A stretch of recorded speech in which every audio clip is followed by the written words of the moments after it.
In a quiet Seattle suburb, Emma Carter's phone buzzes with a cryptic email, "Check your account. You've been betrayed." Her heart races as she discovers years of her sacrifices for her family have been credited to someone else. There is one detail that only the attentive notice. Did you see it? Write in the comments and click subscribe, because it will be even cooler. Who's behind the lie, and how far will Emma go to reclaim her truth? Emma Carter, a 32-year-old librarian in Seattle, Washington, sat at her cluttered desk in the public library, her eyes locked on a spreadsheet glowing on her laptop screen. For 5 years, she quietly funneled half her modest paycheck into covering her parents' mounting medical bills, her father Tom's heart condition and her mother Diane's chronic arthritis treatments. Every month, Emma scraped by, skipping vacations, dining out, or even basic indulgences like a new pair of shoes, while her older sister, Lauren Hayes, a 36-year-old marketing consultant with a flashy downtown loft, basked in the family's unwavering praise. Lauren's polished Instagram feed, filled with rooftop cocktails and designer handbags, painted her as a success, but it was Emma's silent sacrifices that kept their parents' lives from unraveling. At a family dinner in their parents' modest Tacoma home, the air was thick with tension. Diane, her mother, beamed at Lauren across the table, her voice warm with pride. "You're our rock, sweetheart. Without your help, we'd be lost. Those hospital bills would have crushed us." Emma's fork froze midair, her stomach twisting into a tight knot. Lauren's smug grin didn't waver, her eyes deliberately avoiding Emma's. She didn't need to look, Lauren knew Emma wouldn't speak up. Emma, the quiet one, the dependable one, had always stayed silent, picking up the pieces while Lauren soaked up the spotlight. But the weight of the lie was crushing her, pressing against her chest like a stone. Emma had never sought recognition for her efforts. She paid the bills because she loved her parents, not for applause or gratitude. Growing up, she'd been the invisible daughter, the one who fixed things in the shadows while Lauren dazzled with her charisma and charm. Lauren, however, had spun a convincing tale that she was the one funding their parents' care, and Emma, too loyal, too selfless, had let it slide for years. She'd told herself it didn't matter who got the credit, as long as her parents were okay. But now, the unfairness of it all was eating her alive, eroding her patience with every passing day. One rainy Seattle evening, alone in her small Capitol Hill apartment, Emma sat at her wobbly kitchen table, staring at her bank account on her phone, $127.43. Rent was due in a week, and her car's check engine light had been blinking ominously for days. She'd given everything, her savings, her dreams of travel, her financial security, while Lauren's social media glowed with posts about wine tastings and luxury spa retreats. The contrast was infuriating, a slap in the face to Emma's sacrifices. Something inside her snapped, a quiet but seismic shift. She decided to stop the payments, not out of spite, but sheer survival. She couldn't keep living like this, bleeding herself dry while Lauren played the hero. She'd wait, she told herself, to see how long it took for the truth to surface on its own. Weeks passed in an eerie, unsettling silence. No calls from her parents, no questions about the missed payments. Emma's heart sank with every quiet day. Did they even notice the hospital bills piling up? The thought that her sacrifices had gone so unnoticed stung more than she'd expected. Then, one gray morning, a cryptic email arrived from an anonymous sender, the subject line blank. The message was short but chilling: "Check your account. You've been betrayed." Her pulse raced, her fingers trembling as she opened her banking app, expecting to find fraud or a hack. But her account was unchanged, the meager balance staring back at her. The email's words lingered, gnawing at her like a splinter under her skin. Who sent it? Was it a mistake, or did someone out there know the secret she'd buried for years? Emma tried tracing the email, but the address was a dead end, a disposable account that led nowhere. The mystery deepened her unease, planting seeds of paranoia. Was it a coworker, like Nate, who always seemed to notice when she was stressed? Or her friend Mia, who'd long suspected Lauren's selfishness? The uncertainty was maddening, but it also steeled Emma's resolve. She wouldn't confront Lauren yet, she'd let the missed payments do the talking. Soon enough, the cracks would show, and Lauren's carefully crafted facade would begin to crumble under the weight of her own lies. It didn't take long for the first signs to appear. Her father, Tom, called one evening, his voice tight with worry. The hospital sent a late notice for my meds. Lauren said she's handling it, but is something wrong? Emma's chest tightened, her heart pounding in her ears. For the first time, she heard a flicker of doubt in his voice, a crack in the myth of Lauren's heroism. She swallowed hard, keeping her tone neutral. Maybe you should ask Lauren, Dad. See what she says. It was a small act of rebellion, a refusal to clean up Lauren's mess, and it felt like a spark igniting something new inside her. The calls from her parents grew more frequent, each one laced with mounting frustration. Diane's voice turned sharp one afternoon. Emma, why aren't you helping? Lauren's struggling to keep up with everything. The accusation cut deep, the unfairness of it burning like acid in Emma's throat. She bit her tongue, resisting the urge to scream the truth. Instead, she replied calmly, talk to Lauren, Mom. Ask her what's really going on. Meanwhile, Lauren's Instagram posted a photo of her at a trendy Portland brewery, captioned Living My Best Life. The hypocrisy was infuriating, fueling Emma's determination. Emma began meticulously documenting her contributions, 5 years of bank statements, transaction records, and hospital payment confirmations. She organized them in a locked folder on her laptop, her proof against Lauren's lies. She wasn't ready to show them yet. She wanted Lauren to unravel on her own, to face the consequences of her deception without Emma swooping in to fix it. But the anonymous email haunted her, a reminder that someone else was watching, someone who knew her secret. The thought sent chills down her spine, making her double-check her apartment's locks each night. One evening, as she returned home from the library, Emma found a handwritten note slipped under her apartment door, the words scrawled in sharp black ink, "The truth is closer than you think." Her hands trembled as she read it, her breath catching in her throat.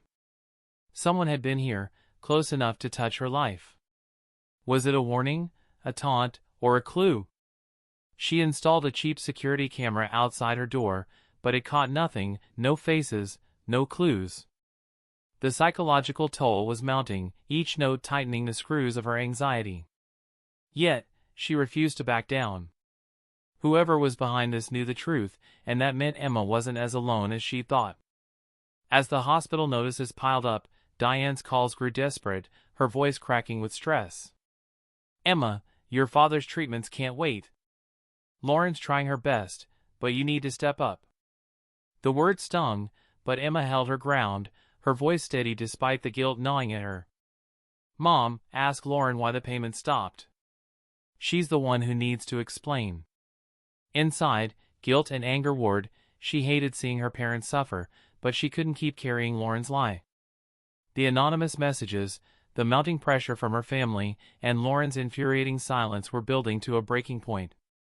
Emma felt like she was standing on the edge of a cliff, waiting for the ground to give way. She knew the truth would explode soon, but the question was how, and who else was pulling the strings behind the scenes? Emma Carter's hands trembled as she clutched another anonymous note, this one taped to her library desk in Seattle's bustling public library. She's lying, but you're not alone. The cryptic messages were piling up, each one tightening the knot of dread in her stomach. Who knew about her 5-year secret of paying her parents' medical bills? And why were they toying with her like this? In her small Capitol Hill apartment, Emma pored over her meticulously organized bank statements, her ironclad proof against her sister, Lauren Hayes, who'd stolen the credit for her sacrifices. The 32-year-old librarian was no longer content to stay invisible. She wanted justice, but the mysterious notes made her question who else was in the game. The tension at her parents' Tacoma home was suffocating during a family dinner, the clink of silverware sharp against the silence. Diane, her mother, fixed her gaze on Lauren, her voice laced with gratitude. You've been our lifeline, Lauren. We'd be lost without you. Lauren, the 36-year-old marketing consultant, flashed her polished smile, but it faltered under Emma's piercing stare. Emma's heart pounded, her fingers gripping her glass tightly. Maybe Lauren can explain why the hospital sent late notices, she said, her voice cool but edged with defiance. Lauren's eyes widened, a flicker of panic crossing her face before she recovered with a practiced laugh. Just some bank errors, Mom. It's under control. Tom, their father, frowned, his brow creasing with doubt, and Emma felt a spark of hope. Someone was finally noticing. Back at the library, Emma's coworker Nate, a lanky tech enthusiast with a knack for noticing her moods, leaned over her desk. You okay, Em? You've been jumpy lately, like you're waiting for a bomb to drop. His concern was genuine, but his easy access to her workspace made Emma suspicious. Could he be the one leaving the notes? She brushed it off with a forced smile, her mind racing. Just family stuff, she said, but her eyes lingered on him as he walked away. Meanwhile, Lauren's social media flaunted a new leather jacket and a rooftop brunch, a blatant contrast to the unpaid hospital bills piling up. The audacity of it fueled Emma's anger. She'd sacrificed her financial stability while Lauren played the selfless hero. One stormy night, Emma's phone buzzed with a call from a blocked number, the sound jarring in her quiet apartment. She hesitated, then answered, her breath shallow. A distorted voice whispered, "Check Lauren's emails. You'll see the truth." Her heart raced, a mix of fear and curiosity surging through her. Was this a prank, a trap, or a genuine lead? Against her better judgment, she grabbed her coat and drove to Lauren's downtown loft, the rain pounding her windshield. She still had a spare key from years ago, when Lauren had needed her to water plants during a vacation. The loft was a chaotic mess, unopened bills scattered on the counter, a laptop left open on the coffee table. Emma's ethics warred with her need for answers, but she logged in, her fingers trembling as she navigated Lauren's email. She found emails from a creditor demanding payment for Lauren's car loan, but nothing about their parents' bills. Then, a draft email stopped her cold, Lauren begging a friend for a loan, claiming she'd been covering family expenses for years. The lie was so bold it made Emma's blood boil. She took screenshots, her hands shaking, but a sudden noise, a creak from the hallway, snapped her back to reality. She logged out, grabbed her phone, and fled, her pulse thundering as she raced to her car, convinced she'd been caught. The next morning, another note appeared in her mailbox, the handwriting eerily familiar, "You're close. Keep going." The sender was escalating, their knowledge of her movements chilling. Emma's paranoia grew, she started checking over her shoulder, questioning everyone in her orbit. Emma confided in her friend Mia over coffee, her voice low as she recounted the notes and the email discovery. Mia's eyes widened, her latte forgotten. "This is creepy, Em. What if it's Lauren messing with you, trying to scare you off?" Emma shook her head. Lauren wasn't this subtle, her style was bold, not sneaky. But Mia's words planted a seed of doubt. Could Lauren have an accomplice? The idea twisted Emma's thoughts into knots. Mia urged her to go to the police, but Emma hesitated. She had no concrete proof of who was behind the notes, and she didn't want to derail her plan to expose Lauren's lies. At the next family meeting, Lauren's composure showed cracks. Tom pressed her about the hospital's relentless calls, his voice heavy with frustration. "What's going on, Lauren? You said you had this handled." Lauren stammered, blaming technical issues with her bank, but her hands fidgeted, betraying her nerves. Emma saw her chance and leaned forward, her voice steady but sharp. "If you're handling it, Lauren, show us the receipts. Prove you've been paying." The room froze, the air thick with tension. Lauren's face paled, her eyes darting to Diane for rescue. Diane jumped in, her tone defensive. "Emma, stop attacking your sister. She's doing more than you ever have." The words cut deep, slicing through Emma's resolve, but she held her ground. "I'm just asking for transparency, Mom." "Isn't that fair?" she replied, her voice calm but unyielding. After the dinner, Emma returned home to find a USB drive in her coat pocket, labeled Truth in Sharpie. Her hands trembled as she plugged it into her laptop, her apartment's silence amplifying her unease. The drive contained screenshots of Lauren's bank accounts, lavish spending on vacations, designer clothes, and no transfers to their parents. The sender had somehow hacked Lauren's accounts, but how? And why give this to Emma? The evidence was damning, a smoking gun that could destroy Lauren's lies, but using it felt like crossing a moral line. She locked the drive in a drawer, her mind torn between exposing Lauren and protecting her own integrity. The anonymous notes were pushing her toward a confrontation, but the sender's motives were murky, and Emma feared she was a pawn in a larger game. Lauren's facade was crumbling, her confidence shaken by the mounting pressure. She called Emma late that night, her voice shaky and edged with desperation. "Why are you doing this, Emma?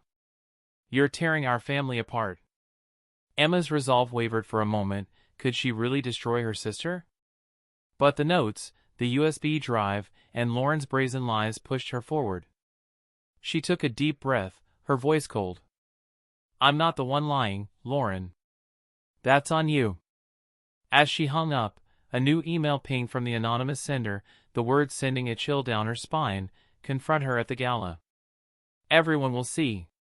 Lauren's firm was hosting a high-profile charity gala in 2 days at the Fairmont Hotel.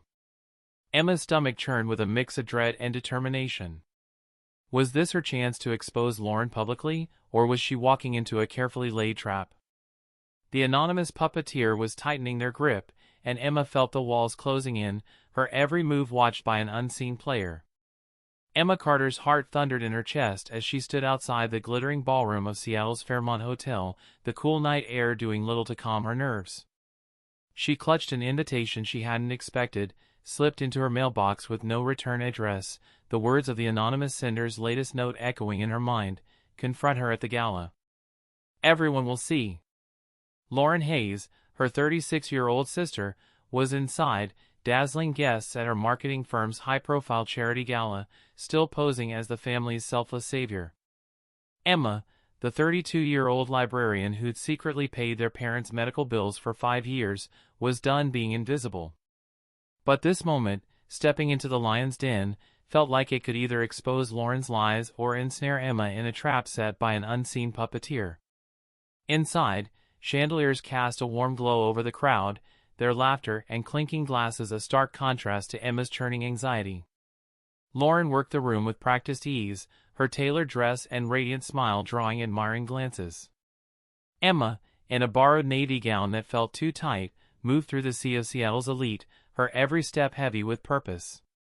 In her purse, she carried the USB drive, the mysterious gift from the anonymous sender, loaded with screenshots of Lauren's bank accounts, proof of her lavish spending and zero contributions to their parents' care. The notes, the USB, and now this invitation had pushed Emma to this precipice, but doubt gnawed at her. Who was orchestrating this? Her coworker Nate, with his tech-savvy and curious glances? Her friend Mia, who'd urged caution? Or their cousin Ryan, whose resentment of Lauren's spotlight had always simmered beneath his charming exterior? Emma's phone buzzed in her clutch, a text from an unknown number, table 12. Now. Her pulse spiked, her eyes scanning the ballroom until she spotted table 12, where Lauren sat with her colleagues, her laughter ringing out. As Emma approached, Lauren's smile froze, her eyes narrowing with a mix of surprise and fury. "Emma? What are you doing here?" she hissed, her voice low to avoid drawing attention. Emma's throat tightened, but she squared her shoulders, her resolve hardening. "We need to talk, Lauren. About the truth, about Mom and Dad's bills." Lauren's face twitched, but before she could respond, a familiar voice cut in. "Emma! Glad you made it. Join us." It was Ryan, their cousin, rising from the table with a grin that felt too sharp, too calculated. The other guests glanced curiously, and Emma's stomach churned. Ryan's presence here, at this critical moment, was no coincidence. Was he the one pulling the strings? Emma sat, her mind racing as she studied Ryan's smug expression. Was he baiting her, using the gala to orchestrate a public showdown? Lauren leaned in, her whisper venomous. "Don't you dare make a scene, Emma. You'll regret it." The threat only fueled Emma's determination. "I'm not the one who should be worried, Lauren," she shot back, her voice low but steady. The table's chatter resumed, but the tension between the sisters crackled like static, palpable even in the crowded room. Emma's fingers brushed the USB in her purse, a lifeline she wasn't ready to use, not yet. She needed Lauren to slip, to expose herself without Emma resorting to hacked evidence that could backfire. Halfway through the gala, Ryan clinked his glass, standing to address the room. "I'd like to toast Lauren Hayes, our family's hero, who's been supporting our parents through their medical struggles with unwavering dedication." The crowd applauded, their cheers a knife to Emma's heart. Ryan's eyes locked on hers, a challenge gleaming in them. Was he daring her to act, or setting her up to fail? The anonymous notes had led her here, but Ryan's glee made her question their intent. She stood, her legs trembling but her voice cutting through the room like a blade. "That's not true." Gasps rippled through the crowd, heads turning. Lauren's face drained of color, her hands gripping the table. "Emma, sit down," she snapped, her voice shrill, but Emma pressed on, her heart pounding. "I've been paying those bills for 5 years, Lauren. You've been lying to everyone, Mom, Dad, all of you." The ballroom fell silent, the weight of Emma's words hanging in the air. Diane and Tom, invited by Ryan without Emma's knowledge, stared from a nearby table, their faces a mix of shock and shame. Lauren forced a nervous laugh, her voice trembling. "She's confused. I've been handling everything, I swear." But her cracking composure betrayed her, and Emma seized the moment. "Then explain your bank account, Lauren. Spa trips, designer clothes, weekend getaways, no transfers to Mom and Dad. I've got the proof." Whispers spread like wildfire, guests exchanging glances. Ryan's smirk widened, and Emma's suspicion grew. He was enjoying this chaos too much, orchestrating it like a puppet master. Lauren's boss, Carla, a stern woman with a reputation for no-nonsense leadership, approached, her expression grim. "Is this true, Lauren? You've been fundraising for your parents' care, claiming it as your own sacrifice." Lauren stammered, her eyes darting for an escape, but Emma held up her phone, displaying a bank statement sheet prepared, a single, undeniable transfer to the hospital. "This is my account," Emma said, her voice steady. 5 years of payments, every month. Lauren has nothing to show. Carla's eyes narrowed, her voice cold. "We'll discuss this privately, Lauren. This is unacceptable." The humiliation was swift, Lauren's face crumpling as her colleagues turned away, their murmurs sharp with judgment. As the gala dispersed, Ryan pulled Emma aside in the hotel's dimly lit foyer, his grin smug. "Nice work, cuz. She had it coming, didn't she?" His tone was too casual, too triumphant. Emma's patience snapped. "Did you send the notes, Ryan? The USB?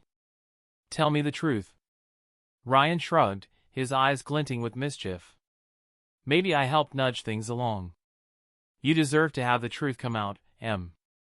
His vagueness was infuriating, confirming her fears. He'd been manipulating the situation, but to what end? Was it justice, or did he have his own score to settle with Lauren? Before she could press further, he slipped into the crowd, leaving her with more questions than answers. Back in her apartment, Emma found a new note taped to her door, the handwriting now unmistakable. "You won this round, but she's not done." Her heart sank, her fingers tracing the scrawled words. Lauren wasn't giving up, and Ryan's murky motives suggested he might still be playing a game. The USB drive, still locked in her drawer, felt like a ticking bomb, powerful but dangerous. Emma's fight for justice had shaken Lauren's world, but the anonymous sender's shadow loomed larger than ever, and the next move was anyone's guess. She locked her door, the sound of the bolt echoing in the quiet, her mind racing with the realization that this battle was far from over. Emma May Carter sat in her dimly lit Seattle apartment, the latest anonymous note crumpled in her fist. "She's planning something. Watch her back." The gala had exposed Lauren Hayes' lies about funding their parents' medical bills, but the victory was bittersweet. Lauren, humiliated before her colleagues, wasn't one to retreat quietly. And their cousin Ryan's cryptic role as the possible note sender kept Emma on edge, his motives a tangled mix of jealousy and justice. The 32-year-old librarian was caught in a web of deceit, and the stakes were climbing higher with every move. Her small living room, cluttered with books and papers, felt like a war room as she pored over her evidence, the USB drives damning screenshots burning a hole in her conscience. The fallout from the gala rippled through Emma's life. Her parents, Diane and Tom, called from Tacoma, their voices heavy with remorse. "We didn't know, Emma," Diane sobbed, her words choked with guilt. "How could we believe Lauren over you?" Tom's voice was softer, raw with regret. "We failed you, kiddo. I'm so sorry." Emma's heart ached, the years of being invisible resurfacing like a bruise. "I appreciate it," she said, her voice steady but distant, "but I need time to process this." Hanging up, she stared at the rain-streaked window, their apologies echoing. They were genuine, but the pain of their blind trust in Lauren couldn't be undone overnight. Lauren's social media, once a parade of extravagance, went eerily silent, a void that unnerved Emma more than her sister's usual bravado.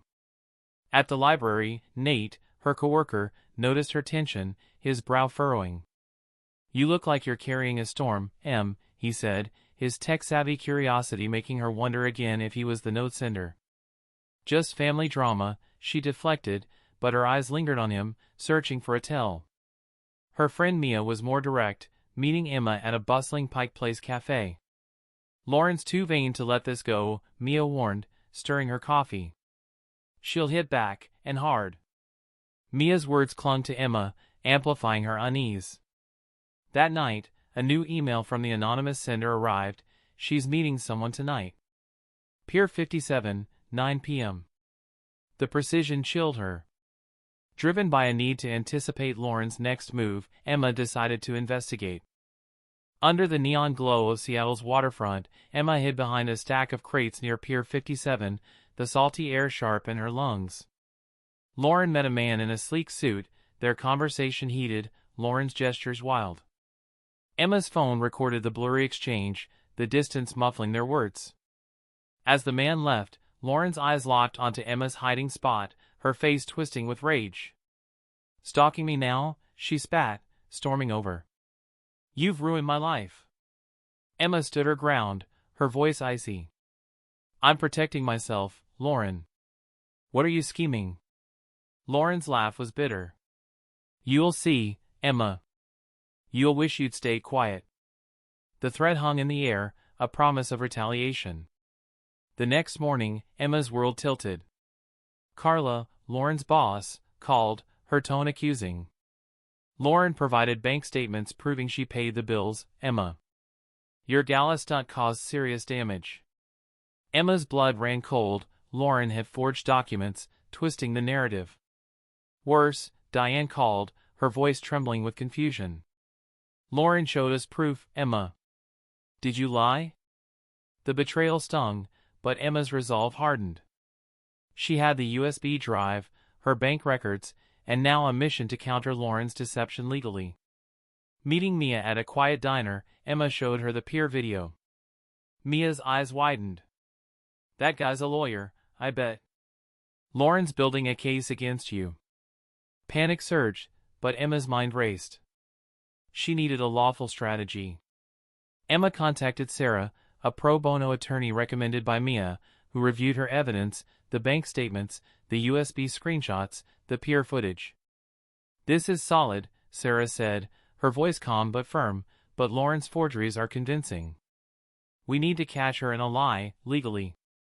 Emma nodded, a plan forming. That night, another note slipped under her door. "She's at the firm. Check her office." Breaking it was risky, but Sarah's advice to gather evidence lawfully guided her. Emma called Nate, whose friend worked security at Lauren's firm. Posing as a late-night cleaner, Nate got Emma inside, her heart pounding as they navigated the dark corridors. Lauren's office was a goldmine, forged bank statements, emails plotting to discredit Emma, and a contract with a shady PR firm to rebuild her image. Emma photographed everything, her hands steady despite the flickering security lights and distant footsteps that made her pulse race. Slipping out, Emma's phone pinged with a text from Ryan. "Nice move." "She's panicking." Her suspicion flared. Ryan was too involved, his knowledge of her actions unnerving. Confronting him could wait. Lauren's lies were the priority. Emma sent the photos to Sarah, who filed an emergency motion for a mediation session with Lauren's firm to present the evidence. The trap was set, but Lauren's desperation made her unpredictable, a cornered animal ready to strike. Emma lay awake that night, the note's warning looping in her mind. She's planning something. The anonymous sender's shadow loomed, their identity still a mystery, but Emma knew the final showdown was imminent. She clutched her evidence, her lifeline, and steeled herself for the battle ahead, determined to reclaim her truth through the law, no matter the cost. Emma Carter stood in a sleek Seattle conference room, her heart hammering as she faced Lauren Hayes across a polished mahogany table. The mediation session, orchestrated by Emma's pro bono attorney, Sarah, was the final battlefield in a war of truth versus deceit. For 5 years, Emma, the 32-year-old librarian, had silently paid their parents' medical bills while Lauren, 36, a marketing consultant, claimed the credit, weaving a web of lies that painted her as the family's savior.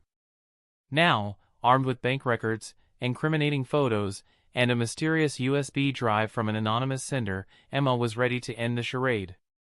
But the sender's final note, "She's desperate. Be ready," hinted at one last twist, and Emma's nerves were taut as a wire.